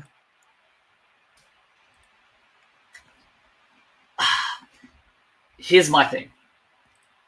I actually don't think he's going to score as high as I think everyone's predicting him to. I actually think he's going to stay around that 40 to 50, maybe 60 mark every now and again. I actually don't, even though he may play extra minutes, I just have this feeling in my gut, and it could be wrong, but I have this feeling in my gut that Cotter is not going to perform how we all want him to. And I know that may offend some people in the chat. That may even offend you. I don't know. But for me, I'm actually steering clear of Cotter. Yeah, I actually tend to agree a little bit. Like, there is now more reason to take him than ever. But yeah, I mean, what is the reason for Peyton to change up too much? He likes to manage his big guys and keep them fresh for a finals push, even though they're not James Fisher-Harris and the Panthers. They still like to. We saw in 2022 he had a bit of a better year.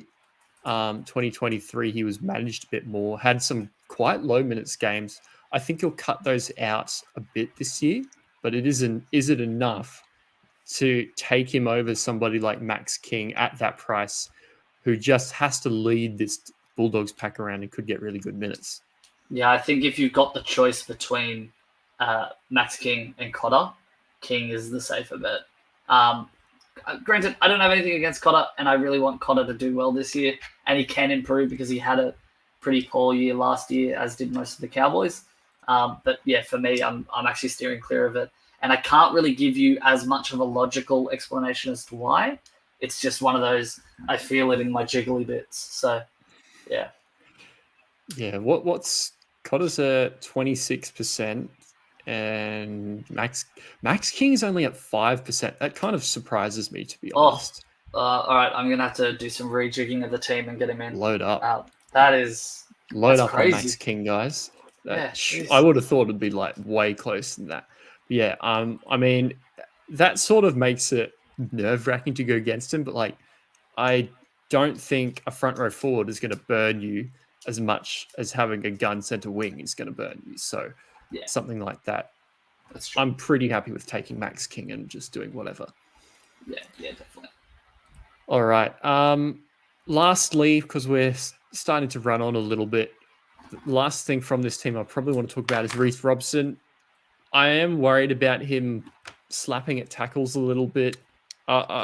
Is there reason to just go up to Grant instead of trying to go for a JMK or a Robson now? Yeah. If you're spending that much, go up. Just find the money to go up to Grant. I think you may have a couple of performances that aren't where you need them to be, and then you're going to be like, oh, well, now I want to trade him out, but you've lost 50K on a Robson.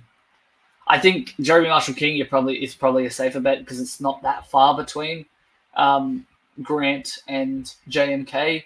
The Dolphins have a decent run other than that round 3 bye. They have a decent run of teams, whereas the Storm have tough teams. So I definitely think if you're tossing up between JMK and Robson and you are contemplating, well, how do I quickly move to Grant? JMK is definitely going to be the one that you should throw in if you're trying to get to Grant. I'm not trying to get to Grant that early. I actually am aiming in my plans, granted it could change, my plans, I'm aiming to get Grant after Origin. So we'll see. Yeah. That's pretty fair. Yeah, I am just a little bit worried about Robson getting back to some of those other scores after. I need him to have less negatives in for me.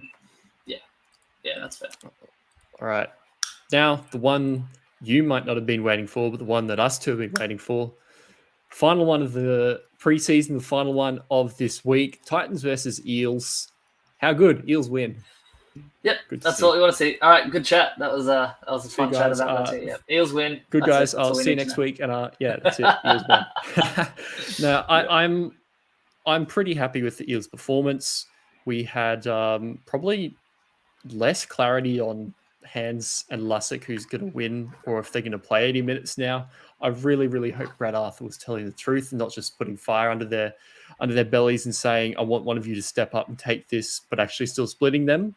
Because, man, Hooker is going to be a wasteland if not, hey. Jeez, I don't know what I'm going to do if we see round 1 team list named and it's bloody Lussick and Hands on the bench. Someone we didn't mention, and I mean, kind of doesn't even worth mentioning because he scored so few points. Levi scored nothing. He didn't do anything. I think he had 7 tackles. That's not what you want.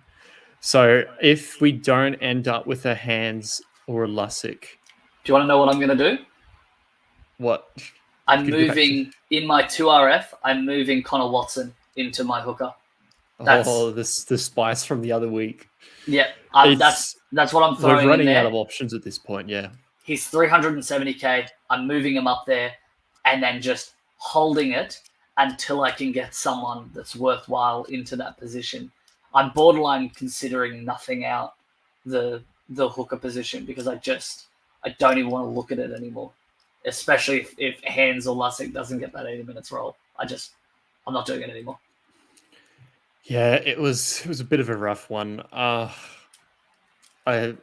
still hopeful because, I mean, as we talked about way back now, right at the beginning of the team previews, if one of them does get an 80-minute roll, they might only be like 30 points off Grants for like 400K cheaper type of a thing. Yeah. That's the value you want to see, to be honest. But yeah. At this stage, I am worried. But yeah. Will Penasini. I love Will Penasini. I don't know whether I'll put him in my SuperCoach team, but I might put him in my fantasy team. What about you? I think you said in the before we started, you might have. He's actually in my team, and I can't believe my side looks like this, but in my CTW, I've got Bradman Best, Will Penasini, and Roger Tuivasa-Sheck. That's much higher value than I ever thought I was going to start this season with. This may change, right? And the fact that I downgraded JMK to Little has enabled me to do that, which I like. I'm actually more confident in my team with that, other than the fact that, like, what happens if Little gets injured? What happens if Hands isn't playing that 80 minutes, right? Like, that's where I'm a little bit unsure, but my team looks much better, much stronger when I've set it up this way. So I'm happier with that. But yeah, Penasini was incredible. Curly hair Piscini, that's what we want to see more of. I nearly didn't recognize him. Hey, it was a bit different. It was great. I thought it was Morgan Harper. I was like, it's the wrong center. He's on the wrong side. Exactly. No, he played really, really good. Did you have more you wanted to say on Penasini, or can I go on to the other player that impressed me? Yeah, Penasini was good. He just looked really powerful, and his offloading ability was really strong. If we continue to see that this year, he'll score well. I think he's growing into his body now. He's getting older. He's just maturing now. Now with that, as not as impressive of a year last year, he's, I think, going to start coming back a lot stronger. And at 500K, he scored, 70-something point, 69 points, right? And I don't think that includes offload points. So he's performing pretty well. Granted, he's not going to come up against the Titans every week, who aren't necessarily known for their defense, but they're coming up against the Bulldogs round 1. So who knows how that's going to play out. But yeah, Penasini's in my team for now, but I'm a bit worried because I have Penasini, I have Brown, I have Lane, and I have Hands, and that's going against my rule of 3 players in a team. I can make an exception for my beloved Eels, but not confident. I will talk about one of those options now. Are you beginning to get worried that Lane isn't going to play 80 round 1? Or is it just it's a trial? Yes, I'm worried. After round 1 of trials, where he scored, I think it was like 12, I was like, oh, that's a bit concerning. But, it is a trial. They're probably he had an injury prone last season. They probably just want to get him on the field for round 1. I didn't see as much as I wanted to see out of Lane. And I started looking at the end of the game before we jumped on here of, all right, well, I trade him out. Who do I trade him to? And there weren't that many options that I was happy with. So I'm like, maybe I do start with him, but, I'm not confident. Are you considering dropping him? One option that I might end up doing is like a Lane to Lukey. But yeah, I'd have to see how the Eels line up in round 1 because, Cardi was great. Cardi is having the time of his career. The party moves on. Like it's continuing to like the second or third day at this point. It just never ends. Nobody's gone home yet. We just got to show up again. But yeah, for real, SuperCoach wise, he's too expensive to start with. But far out, he's great to have as an Eels fan. I'll tell you what. One person that's too expensive to start with, but is definitely making me consider rearranging my entire team is Hopgood. Oh. He just makes me think, like, do I just start with him? He scored above what he was like, what his break even would be. He looked incredible. He even went on, like, he didn't play the full 80 minutes and still managed to score 70-something points. Like, it's just so good. I want him in my team so bad, but at that 700K mark, it's just too expensive. But I'm contemplating doing it. He's a gun. I don't think I can start with him, particularly with all these guys back now. Yeah. But he's somebody you definitely going to want to target at some point, I think. Exactly. I wish he wouldn't think he has to offload all the time, though, because he just gave a gift back to the Titans at one point. I just had to laugh. It was like, you didn't need to do that. Yeah, exactly. Yeah. I think he plays SuperCoach, actually, and puts himself into the team. That must be what happens, because he's just going for all those extra points. I want 4 points. Yeah. Yeah. Yeah. I was impressed by Mitch Moses today. I'm not going with the Hines plus Moses strat or something like that, because I just think one of them will burn you, and it's probably going to be the one that you don't own out of those 2 top guns you want to start with at halfback. But he did himself a favor. He looked really good. He looked controlling. He looked ready to kick the ball ahead and try things. Even though that 40-20 didn't come off, he looked filthy with himself, even though it was a trial. and he missed by like inches. So I'm pretty happy with Moses' stocks for this year. It's just, how does he fit in?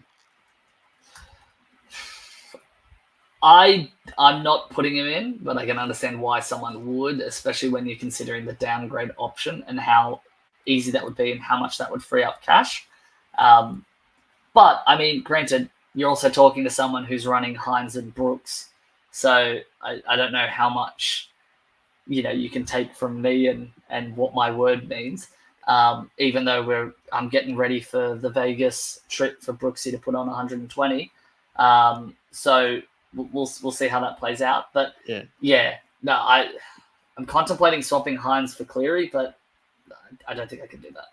Yeah, I think you got some good analysis. You probably just don't need to try it about 4 or 5 times in the same team with like Connor Watson and Luke Brooks and what's his face as well. But yeah, so it'll be some fun discussion points either way. I can't wait to come the first round and rub it in all of your faces, the fact that I was right. I'm starting to see some podcasters around that are putting Luke Brooks into their team and going, I've just got a feeling. I'm like, that's because you heard it from the SuperCoach master here, Mr. Charity. It started from here. Yeah, exactly. I was patient zero of the Luke Brooks infection.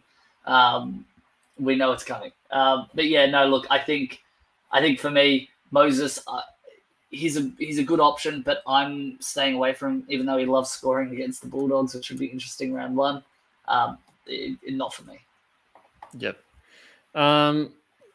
And now the inevitable Dylan Brown at 5/8. We got no Campbell. It's just Dylan Brown's season, right? We just have to put him in. Like, who else can we put in at this point, given that we've got Weeks uncertain, we've got Galvin uncertain, we've got Flanagan not kicking goals. There's nobody left, right? We just put him in. Yeah. I played around with it before we jumped on here. I played around with, if I don't go with that person, I go down. Oh, Phoenix, Crossland. No, I'm looking at all these different options. And I'm like, none of them are where they need to be, and it's not what I want. One of the comments was, "How about Walker?" I don't like it. It's not for me. I can understand why someone would go with it. I think Walker's going to lose a bit of value early on, particularly with the injuries that we've seen at the start of the season for the Rabbitohs, before the season has even started. And wasn't there rumours as well that he's under an injury cloud? I don't know. Hopefully he missed the All-Stars game, didn't he? Yeah, he missed the All-Stars game. He's showing up as injured on the SuperCoach app as well.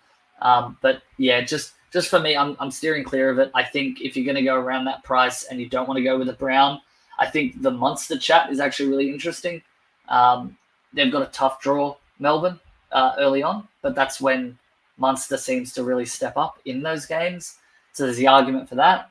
There's the argument that Pappy's back now, so that's where a lot of his points came from, scoring off the back of Pappy running the ball fast, Grant running out of dummy half. You've now got the band back together, so I mean that's maybe something to consider. But yeah, Walker for me, no, but I can see us having this chat in round 2 going, why didn't we put him in? So who knows, but no, not for me. Cody Walker, the showman in Vegas. But yeah, I think really it is just the lack of options below Dylan Brown at that price point now that Jaden Campbell is out. Just makes it very, very dangerous to go against him, or at least potentially scary when he's knocking out those 70s consistently week in, week out, and you're just getting ground into the dust when you're losing 20 or 30 points a game in that position.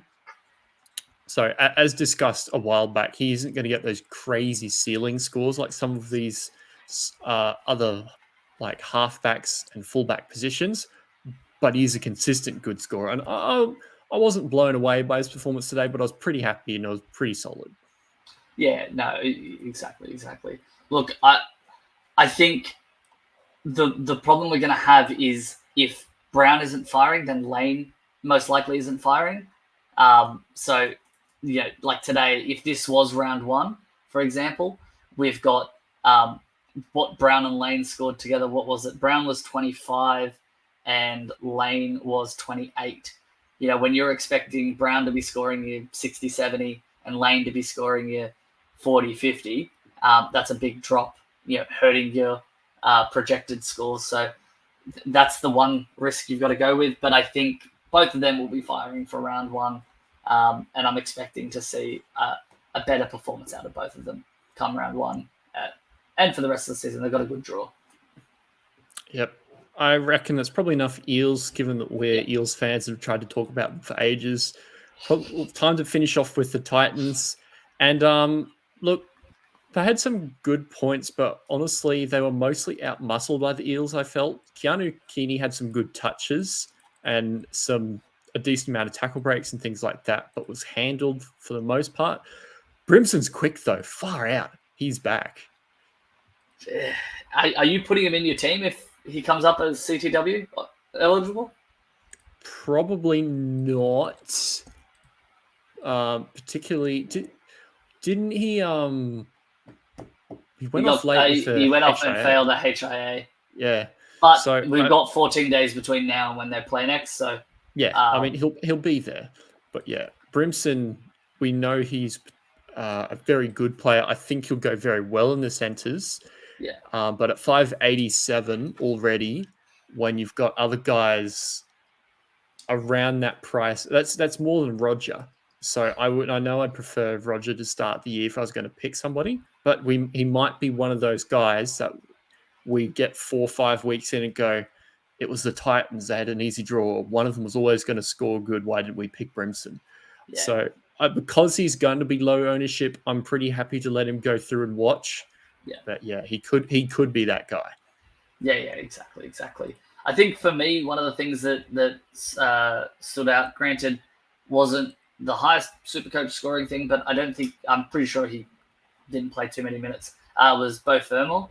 I've got now in my 2RF, I've got Lukey, Fermor, and Lane, which is a pretty solid 2RF. And I'm pretty sure that's close to what I started with this season, made a bunch of different changes, and then just looped back around to this. So quite interesting to see the full-scale journey that I went through there. But yeah, Beau Fermor, really, really impressive. With the feeder out, it's going to be really interesting to see how that plays out. Yeah, I'm probably not going to have too many Titans in my team despite their really good draw, just because they're not in the positions that I want them to be in. Like Brimson, a little bit too expensive. Keeney, fullback, probably not there for long enough either, and we want points in fullback. So there's probably going to be these guys that we're going to miss and wish we had, but are just really hard to risk. Yeah.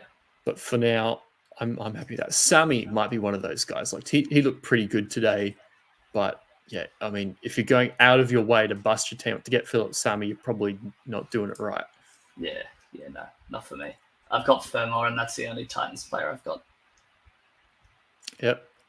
Any more notes on the Titans, or more just Jaden Campbell injury watch and backline watch? Yeah, I think one of the points that I found really interesting was Boyd's kicking. Like, he's normally a pretty decent goal kicker. Oh, he was missed a few, eh? Oh, I think they were on 16 points after 4 tries. It was like, what is going on here? Very disappointing, but I mean, there's not too much of a. I think the one thing where that makes it super relevant is who then goal kicks if they take it off Boyd for poor performance. Mm. And honestly, I can't think in that team who would. Maybe Brimson, which then brings him definitely into contention. I don't think we see Foran kicking after that kick that he did for the Bulldogs from right in front. I don't know if you remember that from years ago.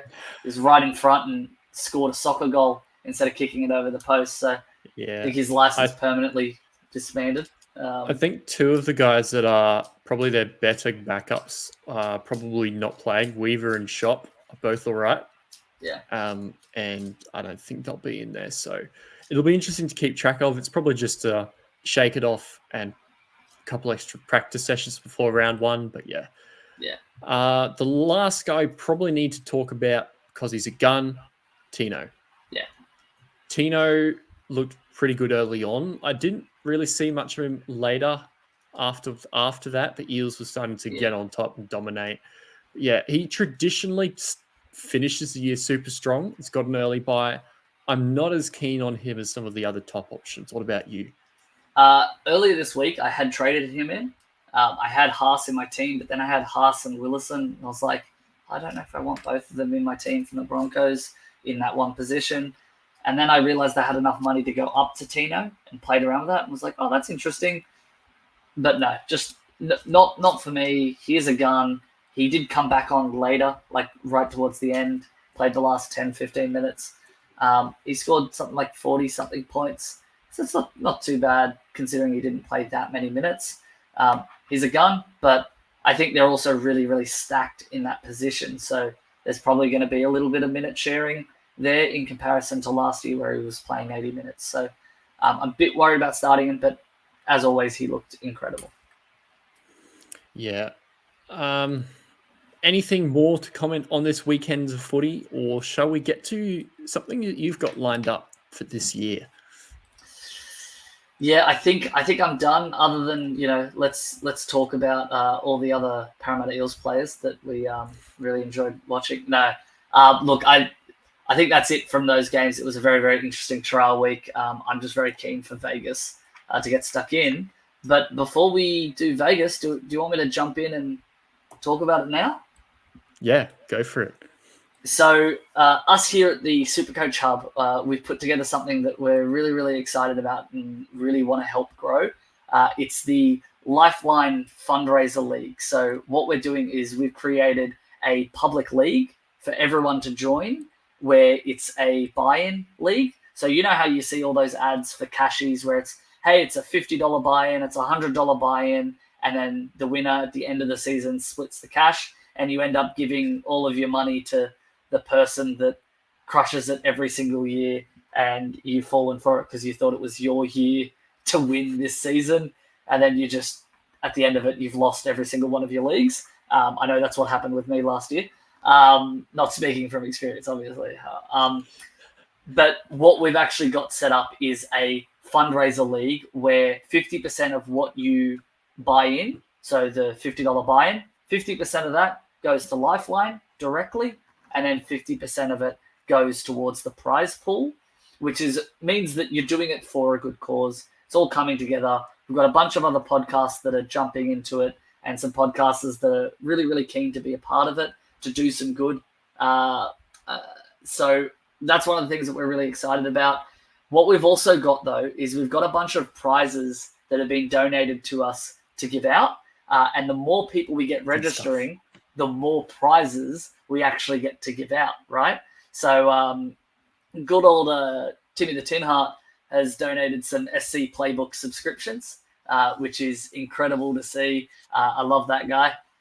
So he's donated some subscriptions to give away. So if you register, we're actually going to be doing a giveaway of one of those subscriptions to the people that have already registered. So the link is in the comments now. So make sure you jump in, you buy yourself a ticket, because we are definitely going to be drawing one of those on, I think it's Thursday team reveals. We're going to be drawing one out. So one of the winners will be announced then. But the more we get, the better it's going to be. We've got Rebel gift card vouchers. Depending on how many people we get, we can also get signed NRL team jerseys, potentially even some Origin tickets to give away. So the more people we get registering, the better. So share it with all of your SuperCoach friends. Jump in. I'm very, very excited for it and hope we crush it this year. So yeah.